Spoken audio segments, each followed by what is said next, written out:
and our humanity is our greatest gift.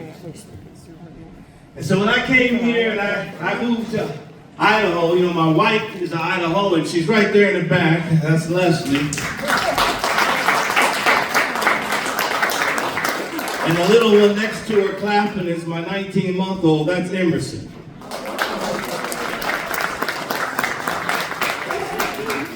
Now, my wife grew up in Idaho Falls, so you can give her another round of applause for that. Now, the thing about Idaho Falls is I couldn't live there because it's too doggone cold in the wintertime. You guys know what I'm talking about. So she's been in the Boise area, Garden City area, and so we met, and then we decided to raise a family in Nampa. So that's why we're here. And my dad is here. We moved my dad all the way from Cleveland, Ohio. We're his caretaker. That's my dad right there. He lives here. He lives here in town. So happy to have my family with me.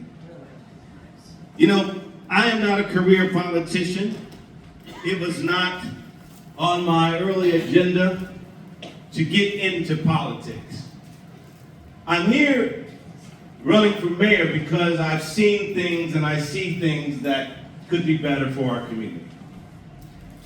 And I have been out there knocking on up to 800 doors already, and the campaign has just started. So I'm not this guy who's coming in saying, hey, I'm going to change Napa, and I'm not willing to do the work. Because I am not changing Nampa because of my own brilliant ideas. I am truly here as a civil servant to understand the needs of the people here in Nampa and communicate those needs to council and to the rest of the city.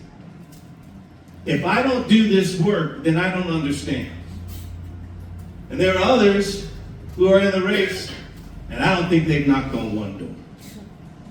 So I don't think whether you are new in terms of 3 or 4 years to the city, or someone who's been here for months or years, the only way you understand what's going on in the community is not just living there. You have to talk to a lot of people. And you can't do that through surveys. It's the qualitative data that you learn. You understand the hearts of people. You understand nuances that a survey could never tell you. I'll give you a story of a guy that Anthony and I met just yesterday. And this was an astounding story. We've been through many precincts. Yesterday we decided we were going to go down to South Nampa and just do some door knocking after we were dropping off some signs. And we landed upon a lady who was the head of her HOA. And we're talking to this lady. And then from around the corner, this guy is peeking out. It looks like he's been doing some construction work. It happens to be her husband. And we start to talk. And I said, what would you like to see happen in your city? And he said something so interesting. At first he said, I don't really know what to say. And then he said, hold on a minute. You really want to know how I feel? And I said, yeah. He said, let me tell you something. For the last 15 months, he goes, I have a vision. I already have investors. We are already planning to launch a pie company. Oh, yeah. The first thing I said was, your pie tastes as good as my mom's. Because my family members, my folks are from the South. They make some good pie. He said, for the last 15 months, I've been trying to buy land in Nampa for the company, a big warehouse. He goes, I cannot buy any land. I said, well, where's all the land? He said, well, when you see signs that say for sale, it's actually somewhat of a ruse, because when you go in and you talk, you realize the land is for lease. Now, mind you folks, I have to do my own due diligence, but this is coming straight from the guy. He goes, you know where I bought my land? I bought my land for the warehouse in Caldwell. I said, in Caldwell? He goes, yeah. He goes, because it's hard for small businesses to launch. He goes, I have a plan to hire a bunch of students from NMU, a bunch of students from CWY. He goes, you know how much income I'd be bringing into the city by hiring these young people that would love to work and live? We talked to a girl, a young lady who is living out of state. She's an incredible Hispanic educator. And she said, I can't work in Nampa. In fact, I had to leave the state. So it's not that young people and young adults don't want to live here. It's that they don't have enough of a pathway to live here and earn what they need to earn to live here. So here's a gentleman who is totally committed to the process, totally committed to investing in our community, and yet therein lies that particular roadblock. So I would have never known this. He goes, I'm going to have a shop, a retail store in Nampa. But my warehouse is in Caldwell. These are true stories. I can't make it up. One of my pillars is making sure we care for our seniors. Making sure that our seniors are taken care of. We are experiencing a very vulnerable time for seniors when you look at the cost of living and what they're bringing in through Social Security. It's an untenable situation. I'm having conversations with nonprofits who are telling me that homelessness amongst our senior population is on the rise. So, what are we going to do about it? One little thing, and I really believe that, one person isn't going to change everything. We have to be realistic. We have a council. We have a council that are divided on some very important issues. Half of our council currently do not believe we should invest in greater transportation. But we need it. The numbers are telling us that folk are coming. They're here. More are coming. Yet we don't want to invest in the future of public transportation. We have to lean in on that and get that done. It's a big issue. I was at the post office, and I was next to a lady who was sitting at that bus stop right next to the post office. And there was a lady, she was sitting in a wheelchair. She was a senior. And I said, I'm running for mayor of Nampa.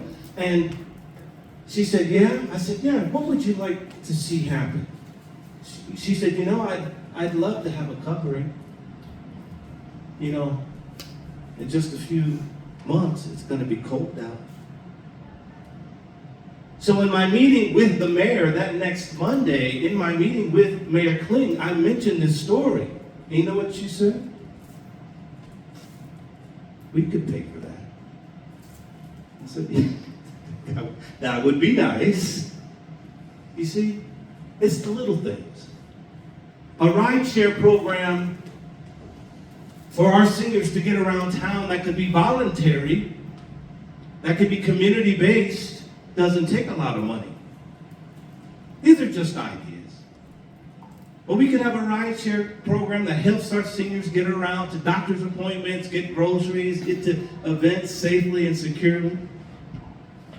We can have a leadership council. We have seniors who are very, very engaged in our community. A leadership council that would offer information just give us a better understanding of what the aging experience looks and feels like, and advise counsel on some of these issues. That doesn't take taxpayer money.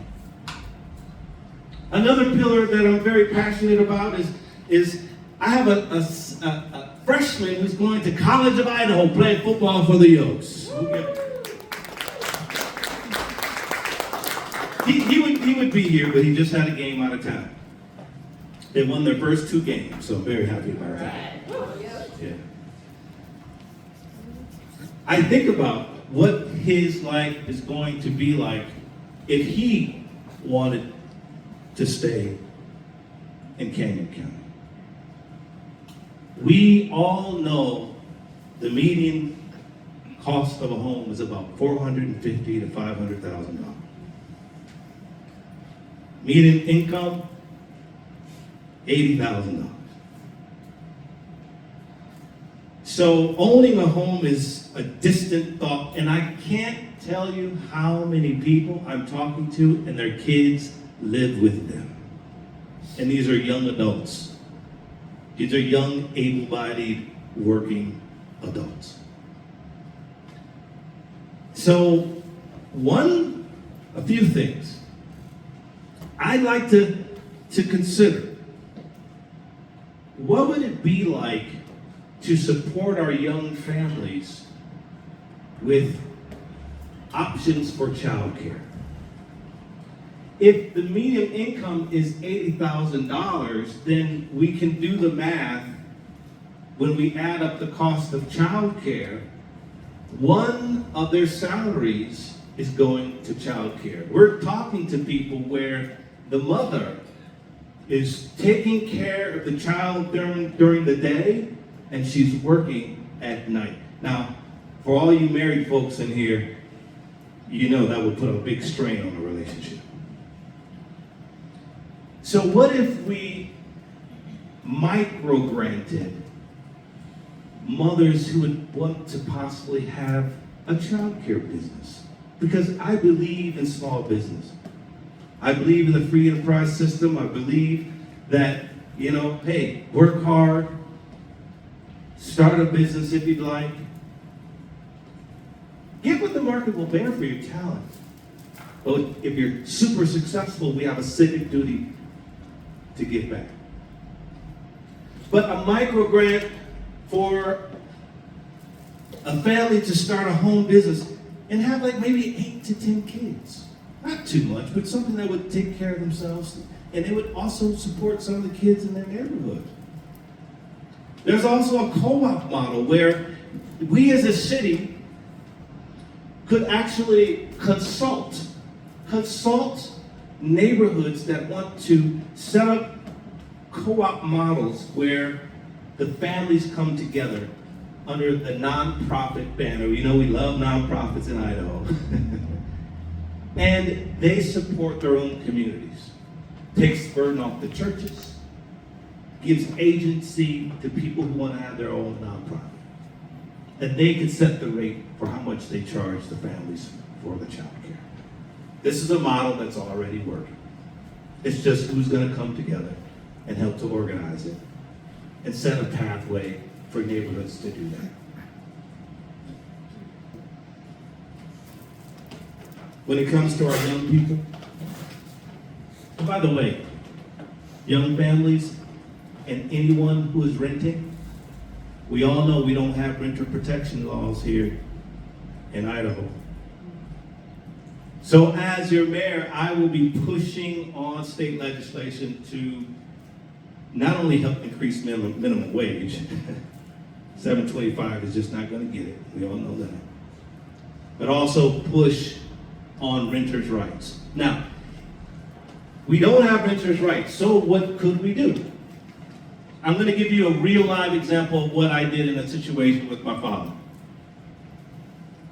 We had a situation with my father in one of the assisted living communities that he was living in. There were some things happening on the administrative side of the business.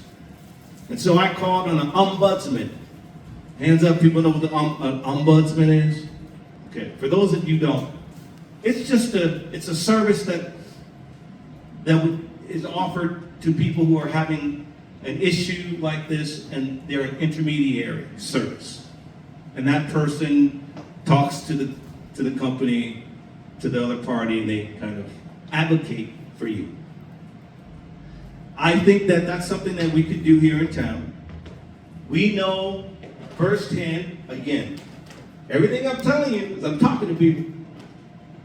They said, one guy said, and a lady who's actually one of the leaders of the farmers market. She goes, on the side, I'm a property manager. And she goes, and I know firsthand that property managers are receiving application fees with no intent to rent. How many of you know that's a racket? That's a racket. Now, we know that I believe if we had an ombudsman, doesn't take a lot of money, that's just an intermediary service that says to the landlords, hey, look, what you're doing is not right. Says to the property managers, what you're doing is not right. These people are working hard. They're paying their rent, and they deserve some respect. So, do the right thing. Sometimes you just need to be put on notice. And I think that could at least help in the short term while we push on the state level. What do you guys think about that? That's something we could do. Because, safety isn't about just feeling safe in the streets, it's about feeling safe in your home. And we want people to feel safe in their home here now. Third pillar is our young kids. Now, if you notice, all of my pillars are connected to my life. Nothing I'm saying is outside of my world. My world with my father, and the work that I'm doing to advocate for people with Alzheimer's disease and dementia. We have a foundation that's doing what I feel to be very important work in bringing awareness to that. My wife is an executive director of memory care and assisted living communities. That's what we do as a family. When it comes to our young people, I'm concerned about my son and his peers and his future. Now when it comes to the little ones, what are we going to do about these little babies? I had a meeting with the Nampa School District, some of the leadership there. I didn't know what I was going to walk into. I didn't know how many people I was going to meet. There were about 7 people sitting at a table. And I said, tell me all the great things that are happening, and they told me some wonderful things. There's 5 community schools in the Nampa School District. I'm going to meet with the leadership in Valley View coming up. But they said, there's a lot of schools that don't have the community model. And there's a lot of food pantries that just don't have enough food for our kids. And I said, oh my goodness. And they told me the stories. And they told me what these numbers are looking like. And I don't want to bore you with the numbers, but guess what? They're very sobering. And the mayor has a program called Healthy Now. And she said to me, that program has not fulfilled its ambition. And I respected that. Because she could have gave me a whole bunch of stuff and tried to spin it, but she was honest. She said, you know what? And COVID, I'll give her that, COVID set a lot of things back. But I said, I'd like to take, and by the way, we connected on some very important issues. And this is something that really struck her because she and her family is dealing with some cognitive with a loved one, some cognitive issues. And so I said, can I share with you an idea that I presented to the Napa school district team? She said, of course. I said, okay, well, I know you were leaning in on public-private partnerships, and I think that's great. And you and I agree that we could probably lean in on more public-private partnerships. And she said, absolutely. Because we know we can't depend on the state. And according to the folks in the meeting, we can't depend on the grants that we used to be getting. The nonprofit sector, folks, is being wiped out on so many levels when it comes to education and science. I know because it's affected us, our foundation, and the folks that I work with in institutions. People are hurting. So we can't depend so much on the grants anymore. Cut.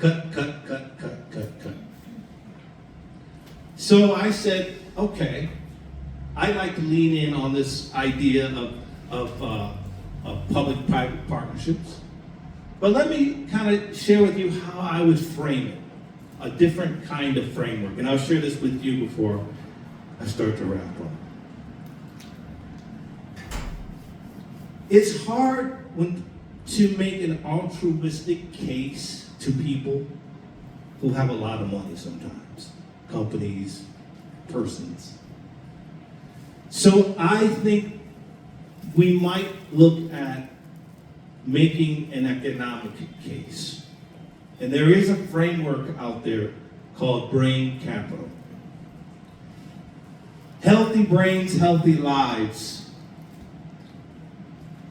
And when I say brain capital, I'm not thinking of brain capital just from a cognitive perspective. I'm also thinking about brain capital from a skills perspective. What does that mean? Adaptability, your analytical skills, your creativity skills, your skills for brain resilience, learning new things. So we know based on data that a child's brain is developing through their 20s. So if a child in the first grade isn't getting the nutrition they need, what is that to say for their cognitive well-being, not in the moment, but for the lifetime? So we need to make an economic case for if you invest $1 in these kids, now you're looking at a longitudinal return on that investment that could be up to $10. And guess what? If we set up ourselves for a bright future, that can be turned right back into our economy. I'm talking about human infrastructure. And I believe that when we make that case and we track that data, we see the kids who graduate because they have food, right? They need to, it's gonna help, what does food help? It's gonna help just brain resilience and cognitive wellness. Nutrition is gonna help them with reduce absenteeism because they'll go to school more. It's gonna help them with their behavioral health. It's gonna help them with their creativity. It's going to help them in a myriad of ways by investing that dollar into them. So I would work with our CFO in a business innovation and leadership team to actually create a framework that we would go to the business community and make an economic case. Invest in our children because this is the return on their investment. This is the return on their resilience. This is the return on their productivity. This is the return on their ability to work. This is their return on their, and you compare that to if we don't do that and how much of a drain there will be on our local economy. That's the framework. And I think if we can explain it in a way that people can get it, we might be able to lean on them. Because everyone has a what?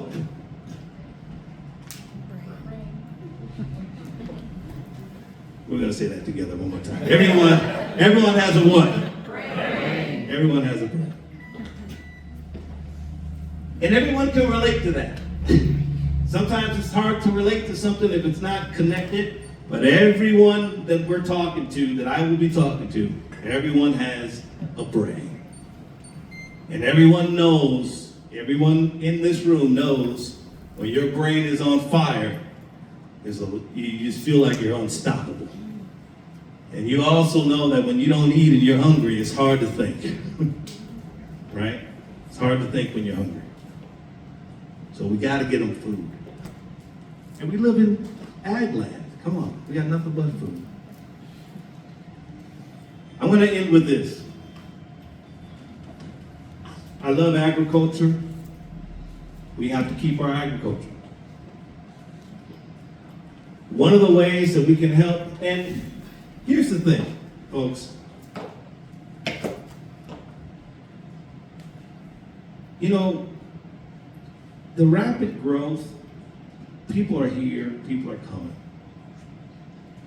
And I sat down with a person who's in the building community. And you would think that this individual would not want to have this conversation, but he happens to be a friend. And I had a very frank conversation. And by the way, this person's quite successful in this industry. This company put the roofing on our house. And I said, Rob, people are concerned about the building. Now you would think that a person who's in that industry would try to justify what's been happening with the speed of growth. You know what he said? Tax the builders. I said, what? He goes, yeah, just make the builders pay more. They'll pay it. I said, it's just that simple? He goes, well, I mean, you know, at the end of the day, they want our economy to be healthy as well. I said, so, maybe we're just not asking. My mama told me that closed mouths don't get fed. So maybe we're not asking the right questions, and maybe we're not asking with proper intent. I don't know. I'm just saying. So I agree with the idea of slowing down the growth because we got to get our infrastructure under control. I'm tired of feeling like Barney Rubble when I'm driving down the street. Can we get a hand clap for that? We got to get it under control. And one of the things, I'm going to end with this, one of the things that I really want to fulfill, and I had this conversation with our current mayor. I said, Mayor, I am sick and tired of playing third fiddle to Caldwell when it comes to our downtown. Oh, yeah. You can clap. You can clap. I said, she goes, you're right. She goes, you're right. She goes, if I were here, I would try to fulfill that. She goes, because I feel that is a sore spot.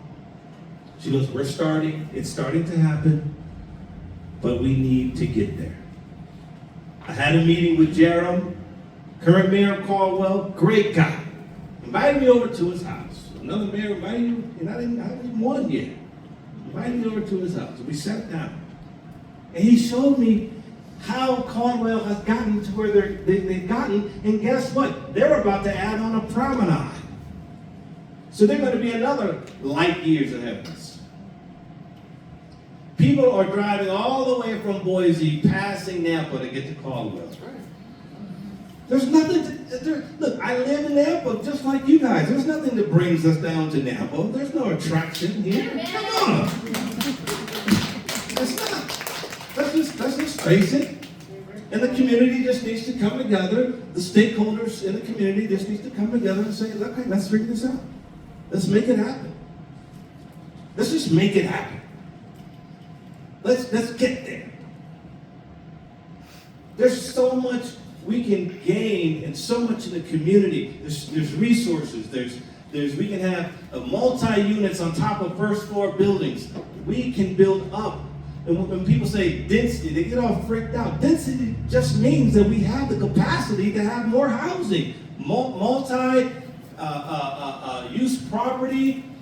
We have the capacity to build up our downtown and take care of people. It can be a walkable city. It can be family friendly. There's so much opportunity. The cultural arts, oh my gosh. I mean, there's so much that we can do if we just rally together and say we are. And you know what Jeremy told me? He said there was one lady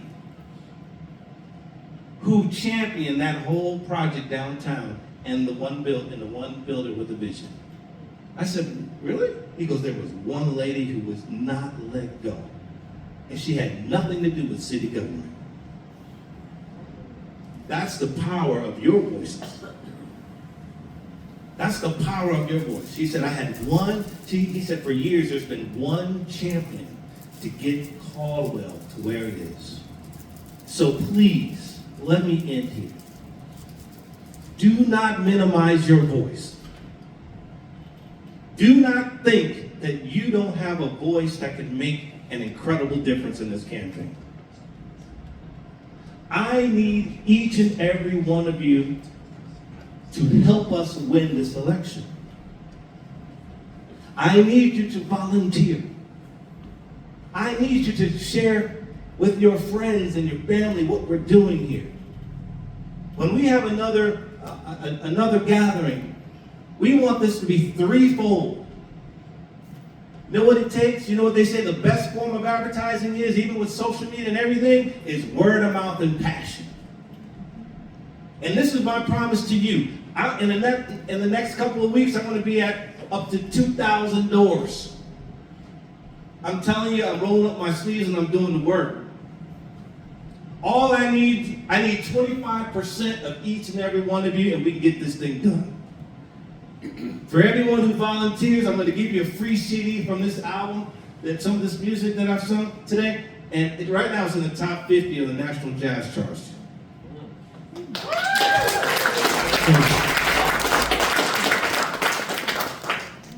And I can make a life just doing music. But no, I want a life in city government because I know I can make a difference. And everything I start, I commit to. So I'm asking you from the bottom of my heart, and I'm going to take you out with a great song that just brings us all together. I'm asking you from the bottom of my heart. Please, let's just get out there. For everyone who signs up to help us, you're going to get a free CD today. But don't sign up and then just disappear and don't do anything. Sign up to volunteer, commit to something. Small or large, we're still raising money. Just talk about it like this is just talk to everybody. Don't be afraid. I got your back. I got your back. 100%. I want to thank you so much for being here. Give yourselves a round of applause here. It means a lot. And we're going to take it away with a great old tune. This is a classic. 1, 2, 3.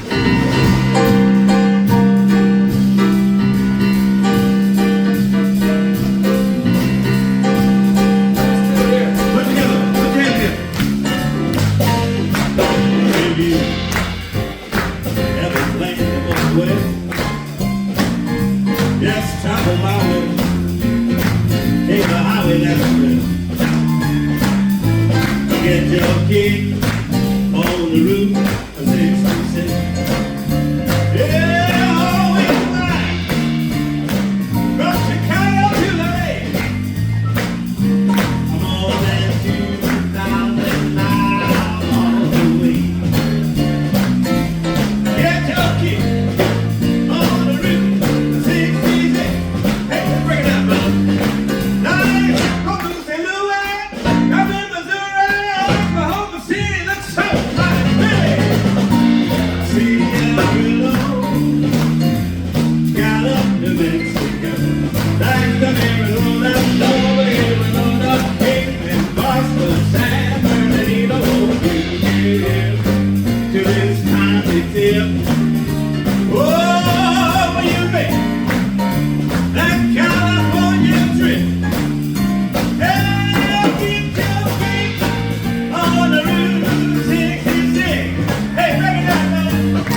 Thank you.